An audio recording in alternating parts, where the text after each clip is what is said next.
Episode 73મો, જેનાથી જીવનનો સર્વાંગી વિકાસ સાધી શકાય તે ભણતર કહેવાય. ફક્ત પેટ ભરવા માટે ભણવું એ અસંસ્કારિતા અને જંગલીપણું છે. અમૃત વાણીનું રસપાન કરાવનાર વક્તા પરમ પૂજ્ય શ્રી 1008 અધ્યાત્મ યોગી શ્રી કમલેશ કાંતિલાલ દવે. યત્રાસ્તિ ભોગો ન ચ તત્ર મોક્ષો, યત્રાસ્તિ મોક્ષો ન ચ તત્ર ભોગઃ. શ્રી સુંદરી સેવન તત્પરાણામ ભોગશ્ચ મોક્ષશ્ચ કરસ્થ એવ. જરાસંઘના મૃત્યુ પછી કૃષ્ણ, બલરામ, સમુદ્ર વિજય તથા અન્ય રાજાઓ દ્વારકા નગરીમાં પાછા આવ્યા અને બધા રાજાઓએ અર્ધચક્રીપણાનો કૃષ્ણનો મહોત્સવ ઉજવ્યો. ત્યાર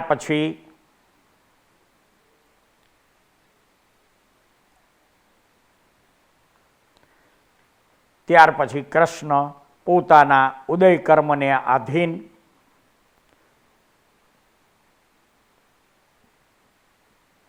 કુલ 32,000 રાણીઓ સાથે યથેચ્છ આનંદ કરતા હતા. હવે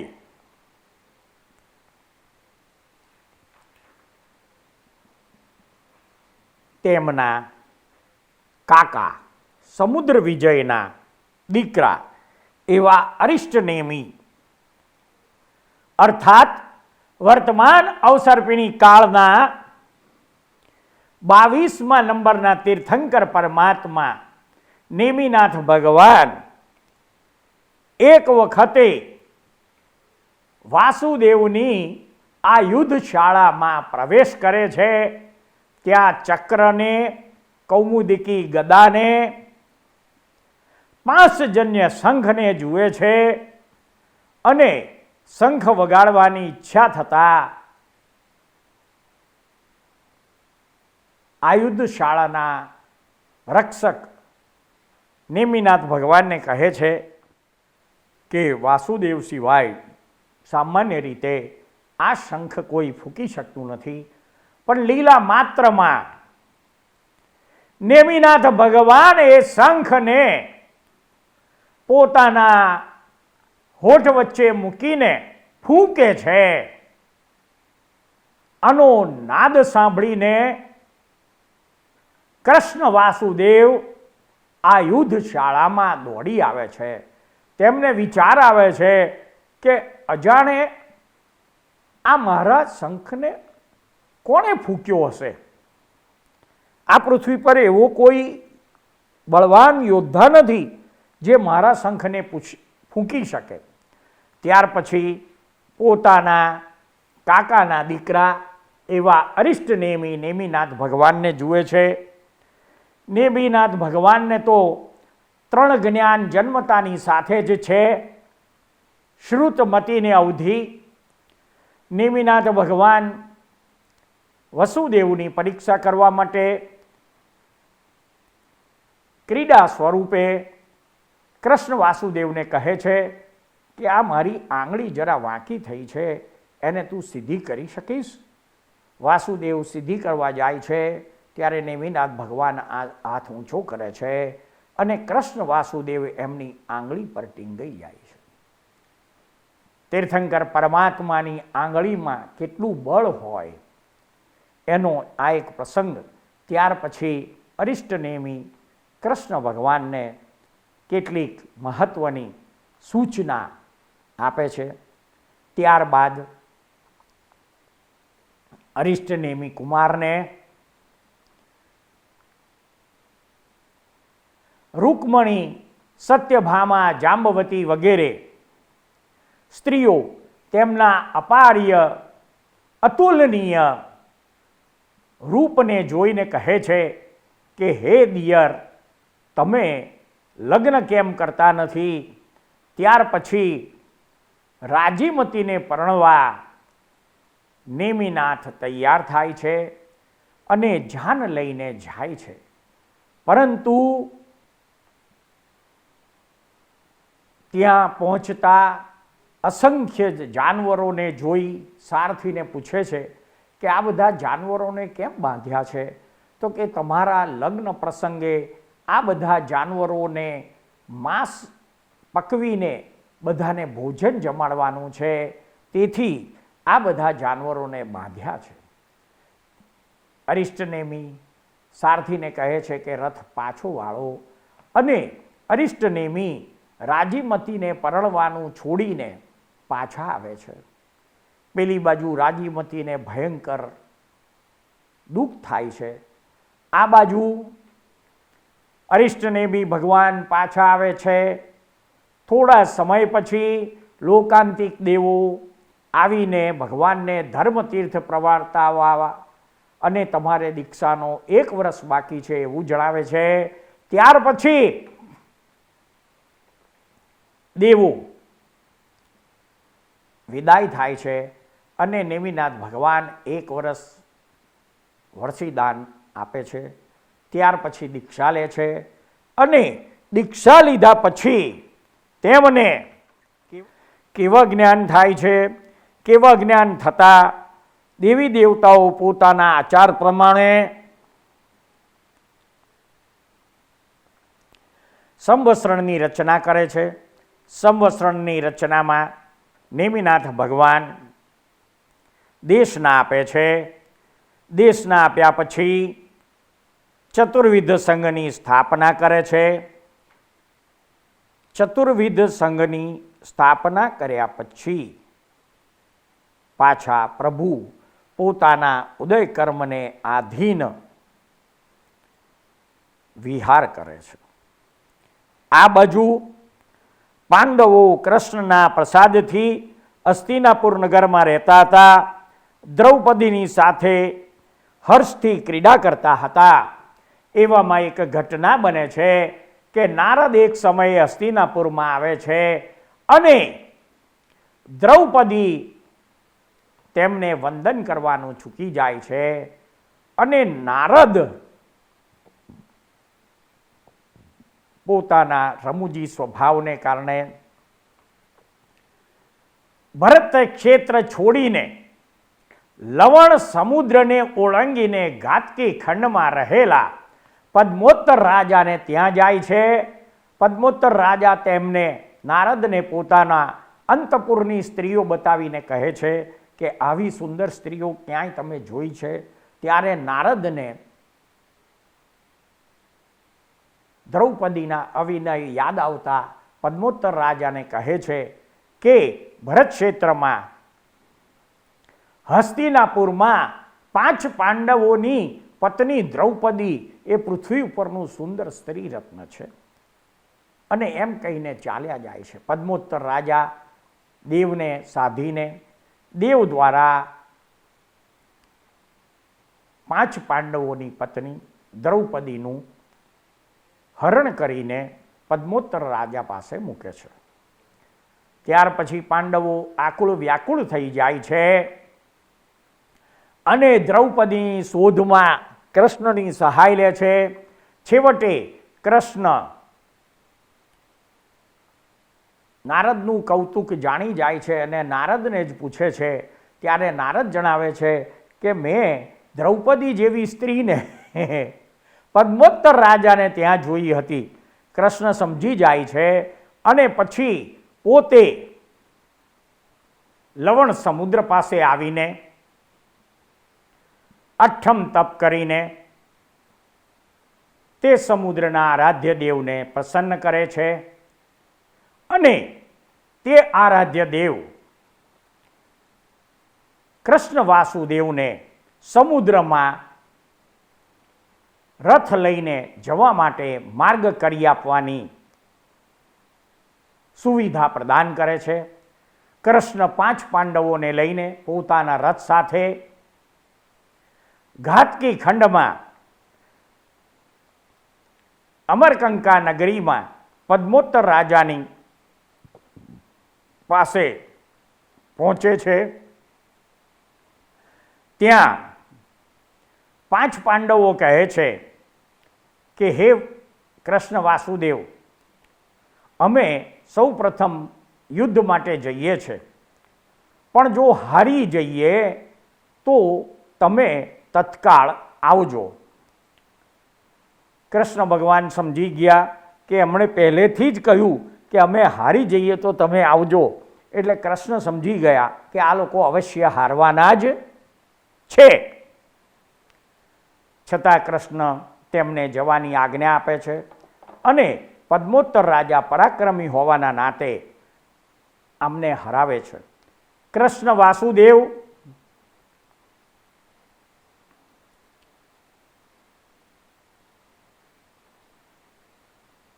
પોતાના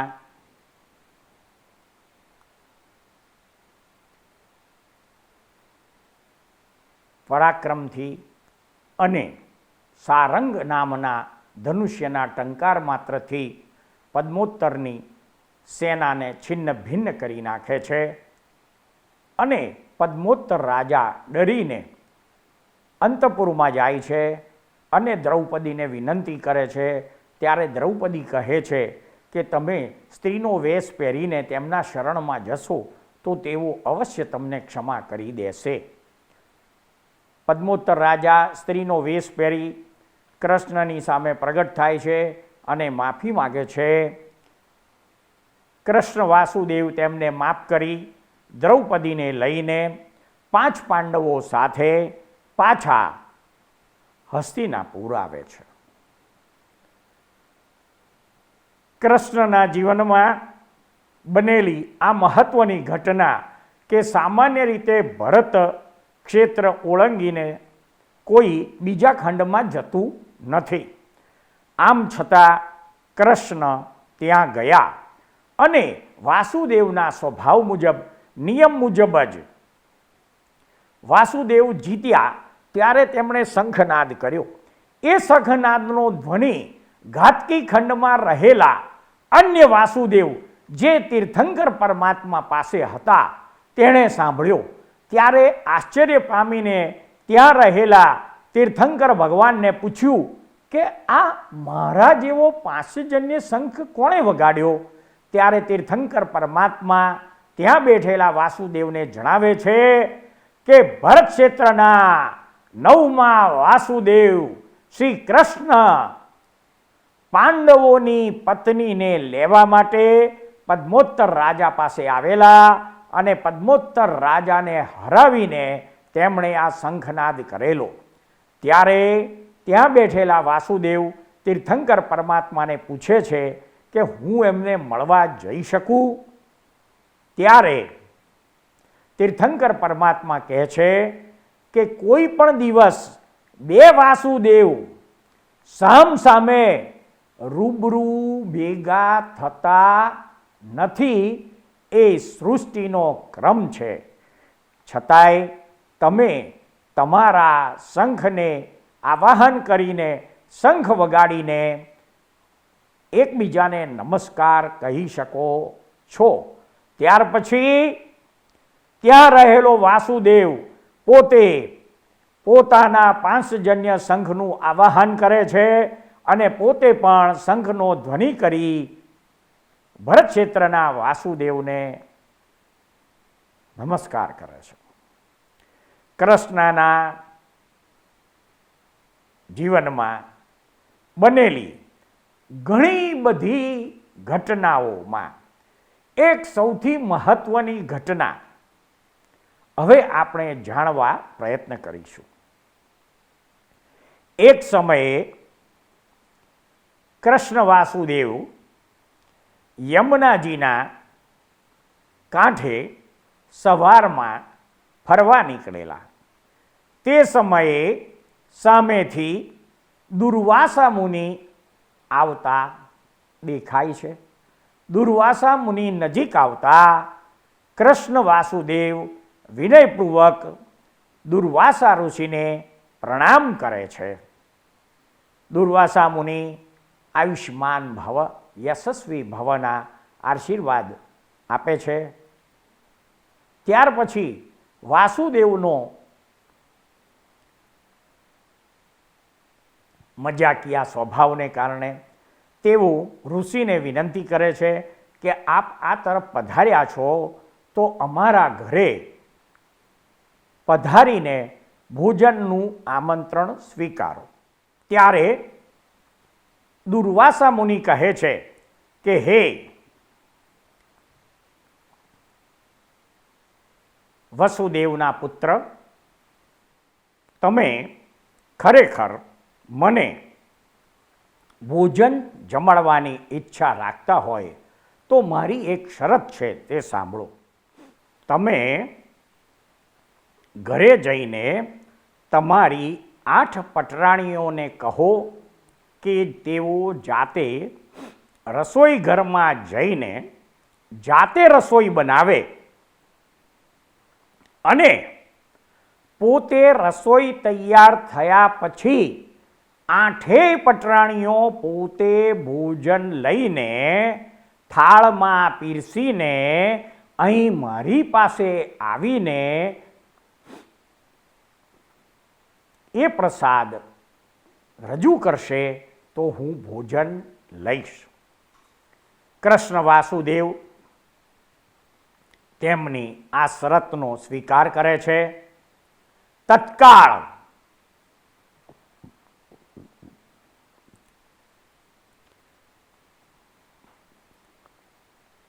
સંદેશ સૂચક ઘંટાનાદ કરી 8 પટરાણીઓને એકત્ર કરી સમજાવે છે કે દુર્વાસા મુનિ ઋષિ આ જગ્યાએ બેઠા છે અને તમે જાતે રસોઈ બનાવો. એટલે રસોઈ ઘરમાં જે દાસીઓ છે એમને તમે બહાર કાઢી મૂકો. તમે 8 પટરાણીઓ જાતે જ રસોઈ બનાવજો અને રસોઈ તૈયાર થઈ જાય ત્યારે ભોજનના સમયે ભોજન લઈને જાતે તમે ત્યાં જજો. 8 પટરાણીઓ ખૂબ ભાવથી ભોજન તૈયાર કરે છે. ભોજન તૈયાર થઈ ગયા પછી થાળમાં વ્યવસ્થિત થાળ તૈયાર કરી 8 પટરાણીઓ જવા તૈયાર થાય છે. પરંતુ કૃષ્ણએ બતાવેલ જગ્યા યમુનાજીના સામે કાંઠે છે અને નાવિક હતો નહીં. ત્યારે સ્ત્રીઓ પાછી મૂંઝાય છે અને સ્વામીને આવીને વાત કરે છે કે ભોજનનો સમય થઈ ગયો છે અને નાવિક ક્યાંય દેખાતો નથી. ત્યારે કૃષ્ણ પોતાની પટરાણીઓને કહે છે કે તમે યમુનાજીના કાંઠે જઈને કહેજો કે હે યમુના, કૃષ્ણ સદા બ્રહ્મચારી હોય તો અમને માર્ગ આપો. દુર્વાસા મુનિના ગુસ્સાથી જાણીતી 8 પટરાણીઓ પતિના કહેલા વચન યમુનાજીના કાંઠે જઈને ભેગા થઈને ઉચ્ચારે છે અને યમુનાજી માર્ગ આપે છે. સામે જઈને કદમના વૃક્ષ નીચે બેઠેલા દુર્વાસા મુનિને પ્રણામ કરે છે. ત્યાં તેમની સન્મુખ પ્રસાદના થાળને વસ્ત્રથી ઢાંકેલો છે. તેને ખોલીને વિનયપૂર્વક દુર્વાસા મુનિને ભોજન કરવા માટે જણાવે છે. દુર્વાસા મુનિ ભોજન કરે છે. પછી કહે છે કે હે દેવીઓ, અમારા આશીર્વાદ છે, તમારે કંઈ માગવું હોય તો માગી શકો છો. ત્યારે 8 પટરાણી કે પ્રભુ, આપના આશીર્વાદ જ અમારા માટે સર્વસ્વ છે. ત્યારે દુર્વાસા મુનિ કહે છે ભલે, આપ આપના આ પવિત્ર વાસણો લઈને પાછા જાઓ. પરંતુ યમુનાજી પાછા હતા તેવા ને તેવા જ થઈ ગયા હતા. હવે જવું કેવી રીતે? ત્યારે મૂંઝાયા. પણ હવે દુર્વાસાને વાત કેવી રીતે કરવી? તેમને મૂંઝાતા જોઈ દુર્વાસા મુનિ સત્યભામા અને રૂકમણીને પૂછે છે કે હે દેવીઓ, શું સમસ્યા છે? તો કે પ્રભુ, ભોજનનો સમય થઈ ગયો હતો, તેથી અમે સ્વામીને પૂછ્યું કે કેવી રીતે જઈએ. ત્યારે કૃષ્ણએ કીધેલું કે જો કૃષ્ણ સદા બ્રહ્મચારી હોય તો અમને માર્ગ આપો, અને યમુનાજીએ માર્ગ આપેલો. પણ અમે હવે પાછા કેવા રીતે જઈએ? કારણ કે યમુનાજી ભરપેટ બંને કાંઠે વહે છે. દુર્વાસા મુનિ આઠે પટરાણીઓને મૂંઝાતી જોઈને રૂકમણી તથા સત્યભામાને જણાવે છે કે હે દેવીઓ, શું સમસ્યા છે? ત્યારે કહે છે કે અમે સવારે આવ્યા ત્યારે આ સમસ્યા હતી, અને કૃષ્ણ ભગવાને અમને કહ્યું હતું કે યમુનાજીના કાંઠે જઈને કહેજો કે કૃષ્ણ સદા બ્રહ્મચારી હોય તો અમને માર્ગ આપો. ત્યારે દુર્વાસા મુનિ પટરાણીઓને કહે છે કે તમે યમુનાજીને જઈને કહેજો કે દુર્વાસા સદા ઉપવાસી હોય તો અમને માર્ગ આપો. અને આઠે પટરાણીઓએ સાથે યમુનાજીને જઈને કહ્યું કે હે યમુના મૈયા, દુર્વાસા સદા ઉપવાસી હોય તો અમને માર્ગ આપો. અને યમુનાજીએ માર્ગ આપ્યો, અને તેઓ થાળ અને વસ્ત્ર સહિત અન્ય સામગ્રી લઈને પાછા આવ્યા. હવે આઠેય પટરાણીઓને વિચાર આવ્યો કે આપણે એમની પત્ની હોવા છતાં કૃષ્ણ બ્રહ્મચારી કેવી રીતે, અને આ દુર્વાસા આપણા દેખતા ખાધું છતાં ઉપવાસી કેવી રીતે? એટલે રાત્રે આઠેય પટરાણીઓ કૃષ્ણની પાસે જીવનમાં પહેલીવાર આઠે આઠ પટરાણીઓ ભેગી થાય છે. કૃષ્ણ સમજી જાય છે કે આજે કંઈક વિશેષ પ્રયોજન હશે. પછી કૃષ્ણ પૂછે છે, ત્યારે દેવીઓ કહે છે કે પ્રભુ, અમે તમારી પત્ની હોવા છતાંય આપ બ્રહ્મચારી કેવી રીતે છે? અને યમુનાજીએ માર્ગ આપ્યો તેમાં રહસ્ય શું છે? ત્યારે કૃષ્ણ રૂકમણી અને સત્યભામાને કહે છે કે તમે 64 કળાઓ જાણવા છતાંય શબ્દના અર્થને અને અર્થઘટનને સમજી શક્યા નહીં. બ્રહ્મચર્યનો અર્થ સ્થૂલ થતો નથી. જે બ્રહ્મની અંદર ચર્યા કરે છે, એટલે કે જે પોતાના આત્મામાં જ રમણતા કરે છે, તેને બ્રહ્મચારી કહેવાય. અમે નૈષ્ટિક બ્રહ્મચારી છીએ. તેથી યમુનાજીએ માર્ગ આપ્યો. તો કે પ્રભુ, આપને કોઈ પ્રસંગમાં આસક્તિ નથી, એ અમને સમજાય એવી વાત છે. પરંતુ દુર્વાસા મુનિ અમારા દેખતા ભોજન કર્યા છતાં સદા ઉપવાસી હોય, એ યમુનાજીએ કઈ રીતે માર્ગ આપ્યો? ત્યારે કૃષ્ણ વાસુદેવ પોતાની પટરાણીઓને ફરીથી શબ્દના અર્થ અને અર્થઘટન વિશે સમજાવે છે કે ઉપવાસ શબ્દના અર્થનો શું અર્થ થાય? તો કે ઉપ એટલે પાસે અને વાસ એટલે રહેવું. આ દુર્વાસા સદા ભગવાનની પાસે જ રહે છે, માટે યમુનાએ માર્ગ આપ્યો. તમે માત્ર જમવાને, ભૂખ્યા રહેવાને ઉપવાસ કહો છો. તો કે ભાઈ, ભૂખ્યા રહેનારને લાંધણ કર્યું કહેવાય, ઉપવાસ કર્યો ના કહેવાય. આ પૃથ્વી પર ઘણા લોકોને જમવાનું નથી મળતા, તે લોકોને ભૂખ્યા રહેવું પડે છે, તો તેને ઉપવાસ શાસ્ત્રની ભાષામાં કહેવાતો નથી. ત્યારે આઠેય પટરાણીઓને સંતોષ થાય છે, અને આઠેય પટરાણીઓ સંતોષ પામી પોતપોતાના સ્થાને જાય છે. કૃષ્ણ ભગવાનના જીવનમાં બનેલી ઘણી બધી ઘટનાઓમાંથી બાળપણમાં બનેલી એક ઘટના, તો કે ભાઈ, સામાન્ય રીતે આ પૃથ્વી પર ભગવાન શબ્દથી પરિચિત. અવતારી પુરુષો સામાન્ય રીતે મહેલમાં જન્મે છે, પરંતુ વર્તમાન અવસર્પિણી કાળમાં સૌથી વધુ ખ્યાતિ પામેલા વાસુદેવોમાં આ 9મા વાસુદેવ કૃષ્ણ જેલમાં જન્મ્યા હતા. તેમને જન્મ આપનારી દેવકીએ તેમને ઉછેર્યા નથી. તેમને તેમની પાલક માતા યશોદાએ ઉછેર્યા છે. યશોદાએ એક વખત કૃષ્ણએ મુખમાં માટી ખાધી તેવી શંકાથી પ્રેરાઈને કનૈયાને મોઢું ખોલવા કહે છે. ત્યારે કનૈયો મોઢું ખોલે છે અને યશોદાને સમગ્ર બ્રહ્માંડ તેના મુખમાં દર્શન થાય છે. આવા કૃષ્ણ વાસુદેવના ચારિત્રને કે જેમણે અર્જુનના સારથી બનીને માગસર સુદ એકાદશી મોક્ષદા એકાદશી જે તિથિએ અત્યાર સુધીમાં થયેલા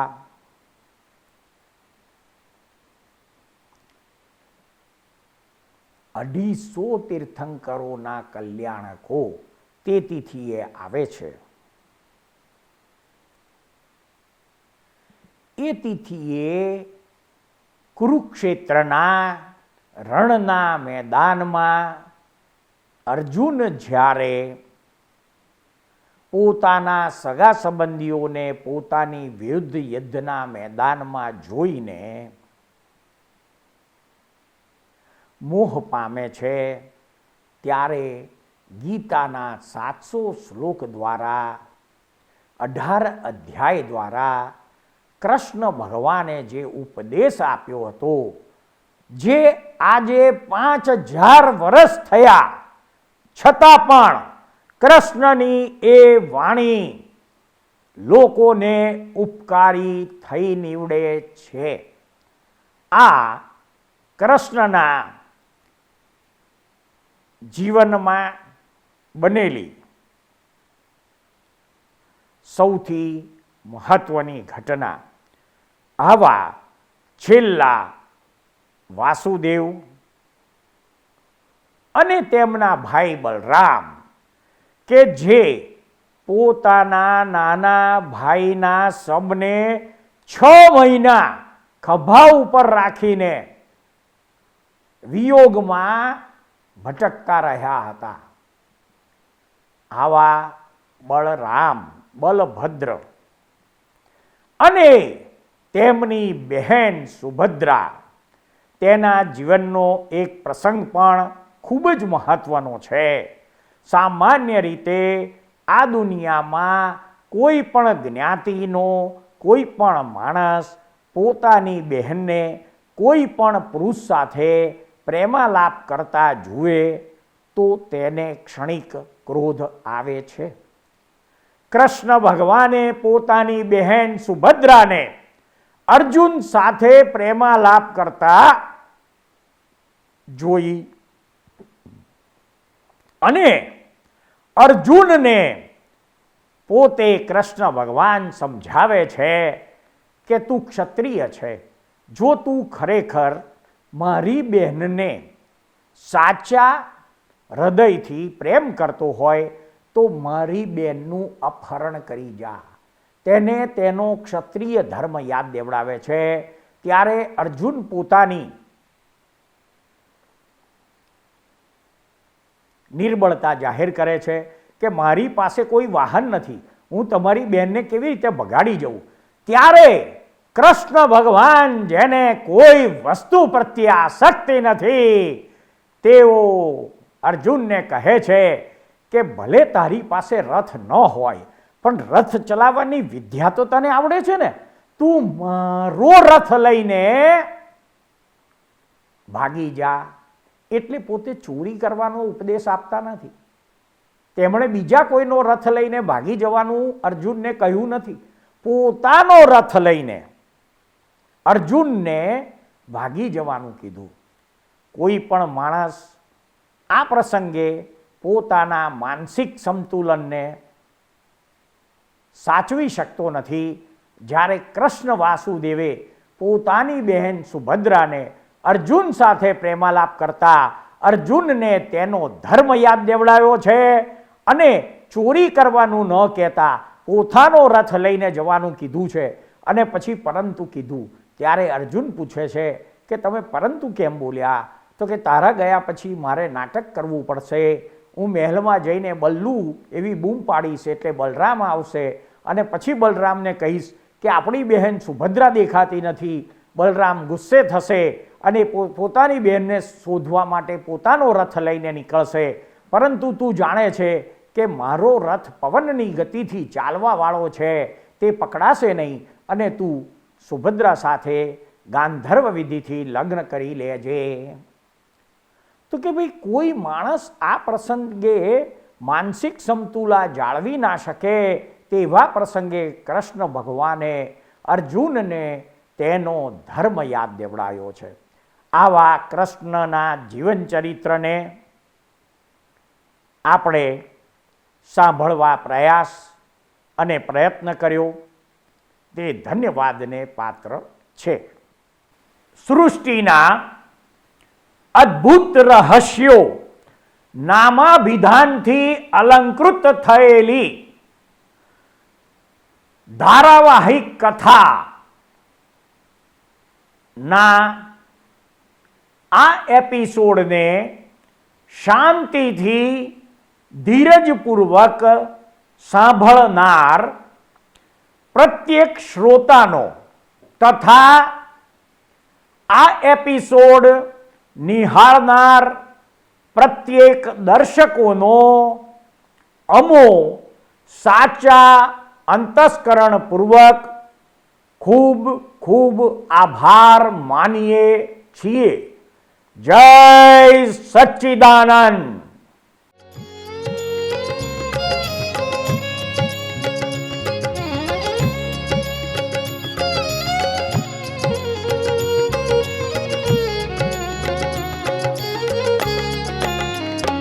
तीर्थंकर विहरमान शत शत कोटि प्रणाम.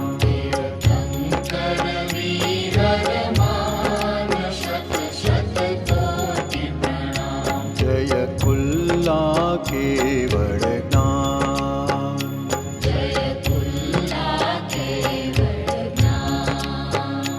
तीर्थंकर विहरमान शत शत कोटि प्रणाम.